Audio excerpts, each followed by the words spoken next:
Newsbreak.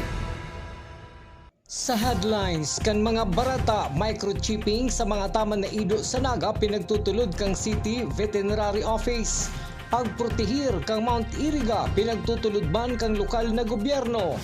Road crash nangingenot sa listahan kang Camarines Sur PNP sa nakalis na taon 2025. Mr. Bebot Calleja kang BBS DWLV kliwat na ilihir bilang chairman kang KBP Camarines Sur Chapter. Uyaan mga bareta, saldo na ini. Ako po si Cristina Valenzuela. Kung igwang road crash, siring kan nangyari sa Barangay Pacol, Syudad ni Naga na may imbeltong atama na ido. Saro sa nakakadipisi sa investigasyon kan mga otoridad, iyon na mahanap ang may sadiri kaini. Ang City Veterinary Office igwa ng paagi para marikas na maaraman ang may sadiri kan atama na ido. Ang detalye sa report ni Christine Reyes. Sa 2028 Finish Line Roadmap, kabali ang pagbawas kan mga stray cats and dogs sa syudad din Naga para magibo ini apar sa castration as in spaying. Saro sa plano kan City Veterinary Office na magkaigwa ng microchipping para magkaigwa ng legal band ang atama na hayop as in may sadiri kaini. Ibig sabihon, may ilalaag na sadit na electronic chip sa ido para maaraman kung si isay ang may sadiri kaini. Importanteng magibos subuot ini matapos ang aksidenteng nangyari sa Barangay Pacol, Syudad ni Naga kung saan nag-iwas sa nagbalyong idoan sa rong nakamotorsiklo na nagkausa ning pagkakagadan kan backrider kaini. Susog kay Dr. Johan Sales, pamayok ang City Veterinary Office sa paay kan microchipping, masususog ang mga irresponsableng pet owners asin mapapanimbag kung may mga kaparehong insidente. Sarap po yan sa flagship programs kang sa moyang opisina ngunyan na taon up to 2028 yan kasi naka-design ini yung program na ni for the 2028 finish lines. Kasali din digdi itong microchipping. So ini tigi-ensure ta na magkakaigwang legal band ang pet and owner. So saro ni sa solusyon duman sa naging discrash na po baga duman sa Pacol na for sure mayong maamin gayan na kaitong owner kasi aramtaman sa batas na base duman sa Rebis Act of 2007 any damages na ma-incur kang sa indang ataman liable si owner. So araw kayo ng buhay so kasangli kung possible na mayong mag so sa paagi ka itong microchip, dyan ta maaaraman talaga kung sisay. Hinahalat na lang ang City Veterinary Office na mag-open ang procurement process asin mag-ibos sa enot na simana kan Pebrero ngunya na taon. Sinabi pa ni Dr. Johan, may supplier man na matukdo sa ida kung paano gagamiton ini. Hoping kami na pag-open na itong procurement process as early as first week of February, uga kay kitang supplier na matuklo ka to sa tuya sa paggamit katong centralized database management itong for pets. So paperless na ang transactions. So iyon si saro sa dakulang tabang na maski ito po baga kayong tigi-issue meaning for example ang official receipt tapos itong vaccination certificate typically usually na ano siya nawawara kang owner. So kung uga na kita kaniyong mga applications na naka-incorporate na sa mobile phones na day na mamomroblema sa traceability. So automatic kapag naka-register sin duman and bakunahan si sa ilang pets, iyo lang to ang ipipresent. Para sa Jaran TV 48 Naga, Cristina Gans Reyes, Newsbreak. Sa ibang bareta, halat na lang ang approval ni Mayor Leni Robredo para ma-implementar mo na taon ang bagong approved na ordinansa para sa mga estudyanteng kabali sa Special Employment per Student, asin ang Student Employment per Enrollment. Susod ka Mr. Roderick Reforzado kang Metro Peso, sa bagong ordinansa ang implementing rules and regulation na subuot kan SPES ang susunodon kan lokal na gobyerno kang Naga para maging pareho na ang mariresibing sweldo kan mga estudyante sa irarong kan Special Employment for Student as in Student Employment for Enrollment kang syudad. Summer employment for enrollment, ginibo na siyang students employment for enrollment. Why?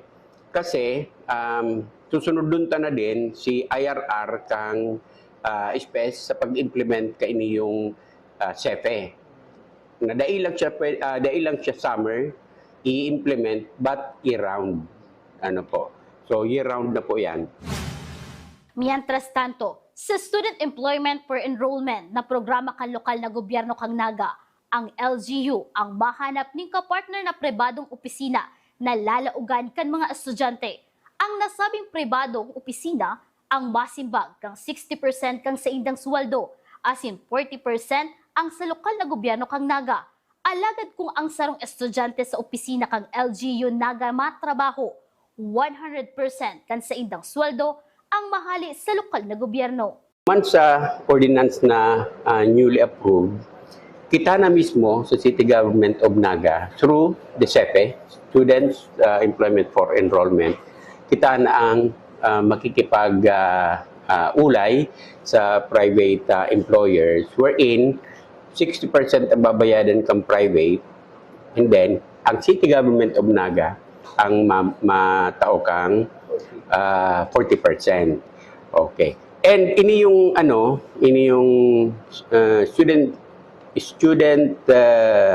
employment for enrollment, 100% ken ang nagbabayad ang city government kung ma-assign ka sa different offices of the city government.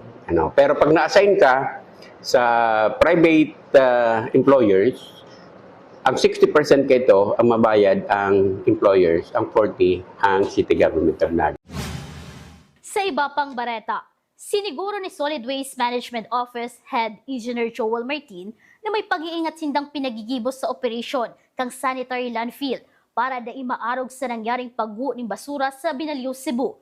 Susog kay Engineer Martin, maski nasa second layer na ang sanitary landfill, bako pa man subuot kapareho ang sitwasyon duman sa Cebu. Pinag-oobserbar man sa landfill kang syudad ang tamang distansya kan mga pasilidad sa tambakan ng basura. Na baka mangyari sa Tuya, itong nangyari sa Binaliw, Cebu. Pero po, dawa nasa second layer na kita. Bako man po kitang arog kan si nangyari. Tanahiling tapos sa TV, si picture, bako pong arog ito ang sanitary landfill ta. Although yaon nakita sa second layer, pero igwa pa po kitang another reserve for another layer, napigihiling ta po. Si pag-maintainer, as in si pag-operate man lang, ang necessary po, saka si proper distancing kan sa tuya pong mga facilities as against the worker. Tangani po dahil mangyari itong trash slide na nangyari po naman sa Binaliw, Cebu. Padagos sa mga bareta, hinagad ni Iriga City Mayor Rex Oliva ang suporta kan manlailay na stakeholders na magtarabangan para sa pagproteher kan Mount Iriga. Kan nakaaging Webes, ginibo ang Mount Iriga Biodiversity Conversation, Restoration and Exploration Management Council meeting na pinag-convene kan Iriga City Environment and Natural Resources Office. Pinagbistuman ang mga forest rangers asin ang paglatag kan situational analysis kan Mount Iriga. Police Colonel Virgilio Olalia, PNP Provincial Director kang Camarines Sur, kinumpirmar na 76% kang mga insidente sa Camarines Sur konektados sa mga road crash, uyang sa kuyang report. Sa assessment kang Camarines Sur Police Provincial Office, nagluwas na saro sa pinaka-prevalent o pinakalangkaw na kaso sa probinsya kan nakalis na taon, iyo ang reckless imprudence resulting to physical injury, damage to property, as in homicide. Base sa datos, nagrehistro ini ni nasa 76% kan kabilugan na bilang kan mga krimen sa Camarines Sur. During the last quarter, we had this assessment regarding sa crime incidents sa Camarines Sur. Sa prevalent na nakapag-ukubar ng buong krimen na statistically ay yung mga reckless imprudence resulting to physical injury, damage to property, and homicide. Almost 76% ng total number of crime ng Camarines Sur ang naukubar ng mga disgrasya. Huli sa langkaw na datos na ini, nagkaigwanin consultative meeting ang Camarines Sur PNP kay bahan ang DPWH, LTO asing iba pang ahensya. Napag-ulayan sa nasambit na pagtilipon ang mga lakdang na dapat ipautob kang PNP Camarines Sur para mabawasan ang mga disgrasya sa tinampo. Kinonsiderar man ni Police Colonel Virgilio Olalia Jr. ang pirangkaw sa kan aksidente, arog kang engineering issues, mechanical defect, human error, asin ang salang proseso sa pagkuha ni driver's license kanibang mga driver. So yan, last quarter, we had this consultative meeting with the members of the DPWH, LTO, and other agencies na pag-ulayan na kung ano yung tamang lakdan para kung ano yung masumpo is mabawasan yung mga aksidente na nangyayari. And we have to consider so many factors when it comes to accident.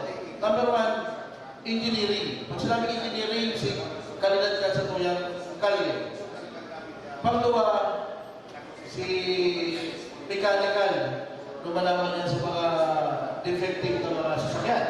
Kung baka naman road worthy, ano ito nagdadalagan pa? So we need the LTO and yung nagtatawag ng license, ano man yan? LTFRB, para halin na yung mga not worthy o road worthy na mga binikulo na nagiging prone sa aksidente. Pangtulo, ining kasanglan ng mga driver mismo, human error na inabot. So, ang pinakadakol naman is human error.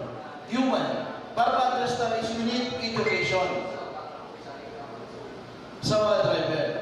Sa ulak lang dyan, hindi pagkukuha ng driver's license kung totoong nakapag-seminar yan. Dahil ilaw ang pagkuha ng lisensya. Assure me that, ang lampang saro, well-educated, aram nila kung paano umiwas sa disgrasya. So, mababawasan ng disgrasya na. So, contributory na nagduman, so condition kang kalsada, and yung condition kang sasakyan. Hulit na na-identify naman kan PNP kung arin na mga lugar sa Camarines Sur ang accident-prone areas. Malatag ang CSPPO ning dagdag ng mga personahe para magtaonin asistensya. Makikipag-koordinar man subuot sinda sa mga force multipliers kang barangay para sa mas sigot na pagbabantay. Dagdag pa ni Police Colonel Olalia, hihilungon man kung kaipuhan pa ang dagdag na mga signages kang DPWH sa mga lugar na perming nangyayari ang aksidente. The coordination with this agency na binanggit ko, we already identified which area yung mga prone sa accidents because nakikita naman natin yung sa data database naman yan. Halimbawa, libanan, which part of your place ang maraming disgrasya. So, lumantasin na nilalagay ng personnel kung hindi man kaya ng police, may mga barangay officials pa kita. Pangalawa, proceed ba yung mga signages, mga early warning device. Kung accident prone, why not, huwag lagyan natin ng mga signages. Early warning signages na nagsasabing ini accident prone so mag-way-to-way kita. So yun pa with the agreement with the DPWH, binisita tayo and hiningot naman yan kung may dagdag na mga signages na kaya inilagay ang DPWH. Para sa GNN TV 38 Naga, Cristina Balansuela, Newsbreak. Nakasumpay na bareta, dai man nagpapabaya ang PNP sa gain sa Camarines Sur para pagirumdumon ang mga motorista na maging malikay sa pagmamaneho. Ang road crash man ang may pinakadakol na bilang sa listahan kan nasabing banwaan. Ang detalye sa report ni Christine Reyes. Ang sadit na agihan palaog sa banwaan gain sa Camarines Sur ang saro sa mga rason kung tano tahalangkaw ang bilang kan road crash sa nasabing banwaan. Huli kaidi, mas pinagpapahiwas kan PNP gainsa sa pamayo ni Police Captain Sheradin Samonte ang advocacy campaign para sa salbadong pagmamaneho. Ang isyu subot sa tinampo, ang daiman pinagpapabayaan kan lokal na gobyerno. Patuloy po yung ating syempreng information drive para po sa maingat na pagmamaneho. Ang ating pong pinopromote, defensive driving. Ganon din po ang LGU Gansa, hindi naman po nagpapabaya. Nakita nyo naman po, pagpunta nyo rito, medyo makitid po yung aming, maliit lang po yung aming kalsada at kasama na po yan sa plano ng ating LGU na ayusin, mas pagandahin para po maiwasan na po yung mga ganitong aksidente. Bukod po dun sa nais po ng maghatid ng magandang progreso dito po sa bayan. May nakalatag man na Motorcycle Assistance Center, palaog pa lang sa Banwaan kang Gainsa bilang parte kan police visibility. Daiman nagkukulang sa pagtuuning pagirumdum asin pagmonitor sa tinampo ang kapulisan para sa kaligtasan kan silang pinoprotektahan na residentes. Meron po tayong MAC, sa pagbungad pa lang po yun. Kaso sabi nga natin yung MAC natin ay isang part lang po yun ng police visibility ng isang municipal police station. Patuloy pa rin po ang pagpapatrolya at monitoring po ng iba't ibang kriminalidad dito sa Gainsa ng ating mga kapulisan. Para sa Genan TV 48 Naga, Cristina Alcanzar Reyes, Newsbreak. Mientras tanto, pag-abot sa illegal drugs, ang Gainsa Camarines Sur ang pinakaenot na banwaan sa probinsya na pinagdeklarang drug-cleared. Alagad ay gustong sabihon na mapabaya na sa pagbantay asin pag-monitor ang PNP. Nakikipagtabangan man sa ida ang mga residentes asin nagpapaabot man ng sumbong kung may mga kataraid sindang naggagamit ng illegal na droga na pinagbe-verify man kan PNP Gainsa. Ang Gainsa po ay unang-unang bayan na drug cleared po dito sa Camarines Sur. Nagkaroon po kami ng drug operation ng November, pero patuloy po yung aming monitoring kung meron pa pong nagbebenta o gumagamit po ng droga dito sa Gainsa. Ganon din po yung information dissemination namin para po makaiwas sa paggamit ng illegal na droga. Tuloy-tuloy po namin isinasagawa. May mga natatanggap po kami, binabalidate naman po namin yon. At kung pong ito mapatunayan na talaga pong totoong yung report na yun, amin pong i-implement kung ano po yung nararapat sa ating batas. Padagos sa mga bareta, sa laog ni Sarong Simana, poon January 19, duwang drug bypass operation ang na-operate kang Police Station 2 asin Police Station 6 sa tabang kang Naga City Intelligence Unit. 7 na drug personalities ang nakasuhan. Nangunyan, yaon sa custodial facility kan Police Station No. 2 asin 6 habang hinahalat ang commitment order halis sa korte para i-turn over kan Police Station sa BJMP, Naga City District Male Dormitory o sa Tinangis Penal 4 sa Pilik, Camarines Sur. Sigon ki Police Captain Daisy Angeles kang City Community Affairs and Development Unit kang Naga City Police Office, naisangat na ang kaso laban sa mga suspetsado kan magpositibo sa chemistry test ang mga shabu na nakumpiskar sa mga suspect na yaon ngunyan sa forensic unit. Liwat ninawan doon ni Police Captain Angeles na dai nagpupundo ang PNP Naga sa kampanya kontra illegal na droga. Padagos na kinokondenar kang Naga City Police Office ang mga drug personalities na dai nagpupundo sa paggamit asin pagpabakal kan illegal na droga sa syudad kang Naga. One Monday, January 19, nagkaigwa kita ning duwang bypass operation saro sa Station 2 and saro sa Station 6. Ang nakasuhan digdiyo bale 7. So sa ngunyan, yaon na sinda sa custody kang Station 2 and Station 6. Nagahalat na lang inining commitment order halis sa court para ma-turn over ta ini duman sa BJMP or sa Tinang.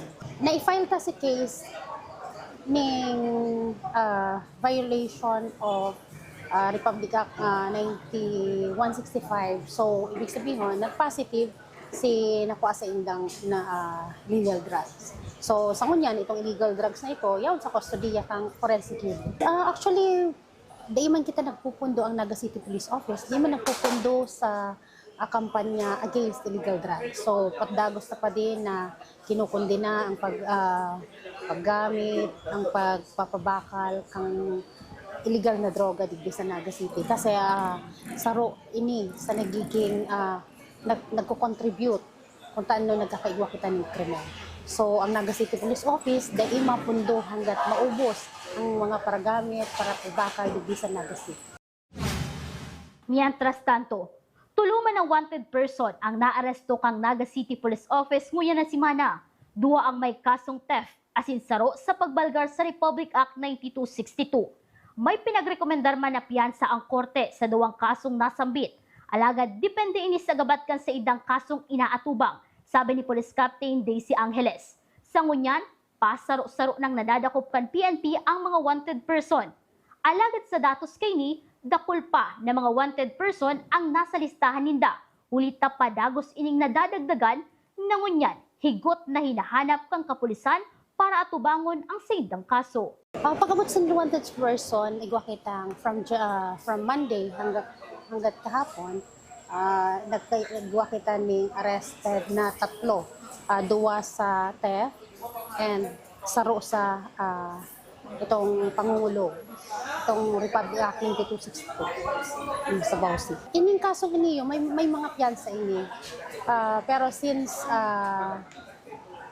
may piyansa ini na kung sain, depende, duman sa gabat kang sa indang mga, halimbawa, sa theft, depende sa gabat kang sa indang mga nakomiter, nakuha. Yes, actually, ang wanted person may nagdadagdag, may nagbabawa. Siguro pa kitang mga nasa backlog na kung saan patdagos pa din na hinahanap kang sa tuyang mga kapulisan para mapanagot sinda sa indang mga kaso. Sa iba pang bareta, re-elected bilang presidente kang kapisanan ng mga broadcaster ng Pilipinas Camarines Sur Chapter, si Mr. Joaquin Bebot Calleja, kang BBS DWLV Naga, naginibo ang eleksyon kang nakalis na Webes. Susug sa iya, may mga inisyal na sindang plano asin proyekto ngunya na taon, kaibahan ang sa iyang mga officers asin miyembro kang KBP. Saro na digdi ang pinaplano nindang bloodletting activity sa Marso. Kaibahan ni Calleja sina Roden Riscal kan Brigada News FM, kay Laligasyon kan RPN DZKI Iriga, Father Conrad Flores kang Radio Caritas Maray asin iba pang officer kang KBP. Hagad kang grupo ang partisipasyon kan mga miyembros sa gabos na programang ilalatag. Ining 2026, may mga day pa final tas ulma pa lang, pero nagkaigwa na kami ng kadikit na from diet. Subangi, nag-exit pa kami. May igwa kami pigurulayan na dapat not later than March 30 may activity kami. No? So, pag na-finalize na yan, pero I'm sure sa March 30, dahil may birthday to sa manager, pero may bloodletting na project yan kan brigada. And we are going to support that. Full support ang KBP. And maliban yan, sinsigwan na ng marathon, March 8. Deferred mi na. Pero gawin sa room project na yung pikakasibutan niya yan kan mga professional, mga yapis, mga hobbies na sarong sports na pwede tang i-open ang sarong activity. Liwat po, buot mi pong ipinapaabot sa samuyang utok na buot na pakikidumamay sa pamilya asin sa interong komunidad kang Naga College Foundation sa pagtalikod sa kinaaban ni Mr. Benjamin P. Villanueva, Senior Board Advisor kang Naga College Foundation. Yan ang mga bidang baretang nakalap kan mas pinakusog na puwersa kan GNN TV 38 Naga News and Bicol Affairs. Day malingap na i-follow ang samuyang official Facebook page GNN TV 38 Naga. Padagos kaming bahatod ni mga baretang garantisadong nangingenot asin napapanahon. I-hit ang subscribe button sa samuyang official YouTube channel GNN TV 38 Naga para updated kita sa mga bareta asin istoryang bidaan Bicolano maski aldaw ni Sabado. Ako po si Cristina Valenzuela asin ini ang GNN TV 38 Naga Newsbreak Weekend. The digital age is here. They warn us of a cold, efficient world where the human touch is lost to automation. But we refuse to accept that choice. At Naga College Foundation, we believe the best future is one led by heart. We equip you with the skills you need to thrive. From our dynamic programs in finance and business, to the hands-on fields of IT and engineering, through our vital health sciences, our justice programs in criminology, and the crucial roles of education in the arts, we cover the entire spectrum of tomorrow's workforce. Here, you don't just become future ready, you become a worker with empathy, a leader who understands that technology must serve humanity. Choose the college that prepares you not just for the job, but for the world. The future is here at NCF. Enroll at Naga College Foundation. Let us build a brighter, kinder tomorrow.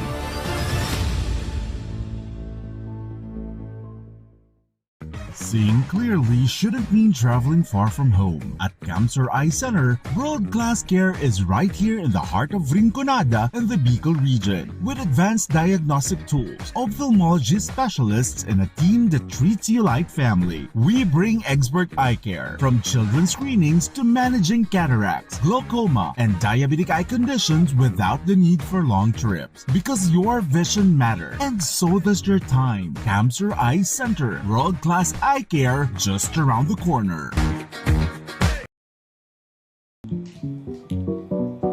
Tanga ta diri ko nababay na GNN TV48 Naga. Kalma. Lumipat lang ang GNN TV48 Naga sa channel 48.1. What? Direk, ang simple lang ng solusyon dyan. Kunin ang remote, pumunta sa menu Setup o Settings, at hanapin at pindutin ang scan at hintayin. Then, boom! Balik na si GNN sa Channel 48 mo. Para sa mga balitang nanguna at napapanahon, At sa mga programang swak sa panlasa mo. tutok lang sa GNN TV 48 Naga, Bida ang Bicolano. The future is a race. At Naga College Foundation, we don't just keep up. We set the pace and we change the game. College of Business and Management, where ideas grow into enterprises. College of Teacher Education, shaping minds that shape the nation. College of Health Sciences, where compassion meets innovation. College of Engineering, designing solutions that redefine tomorrow. College of Arts and Sciences, fueling creativity, culture, and connection. College of Accountancy and Finance, empowering the economy through mastering numbers and market. College of Criminal Justice Education, protecting communities with excellence and integrity. College of Computer Studies, coding the language of the future. And with NCF micro-credential programs, you don't just wait for the future. You leap into it. Gain and demand skills fast, short, powerful, and flexible. Designed to fit your life and fuel your career. 8 colleges, endless possibilities, and micro-credentials to keep you ahead of the game.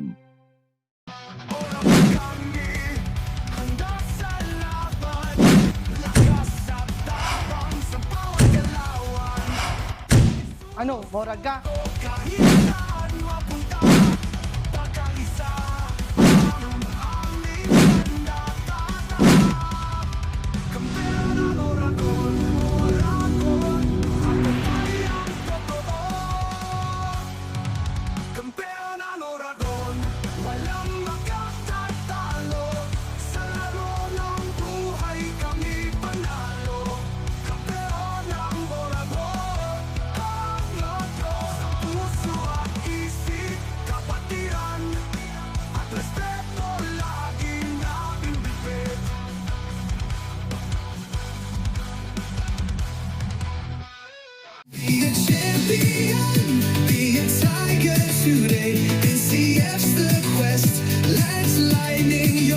At the Naga College Foundation Basic Education Department, we provide an environment where innovation is nurtured and resources promotes collaboration and discovery. Our students benefit from hands-on learning in cutting-edge science and technology laboratories, bridging theory with practical application. We maintain a supportive institutional framework, ensuring a safe, clean, and academically focused atmosphere for every student. Beyond academics, our comprehensive facilities, including sports, develop leadership, teamwork, and discipline. NCF is proud to be a LASSO accredited institution, a recognized mark of excellence and high-quality education. This is Naga College Foundation Basic Education Department. Changing the game. At NCF, we're all about that holistic grind. Hands-on training, real-world experience, and affordable education that gets you industry ready. Shoot to edit, dito from concept to screenwriting. From shooting to editing to actual broadcasting, NCF is the first and the only school that has its own operational television and radio stations. No boring stuff, just real skills or the real world. Jika na ba?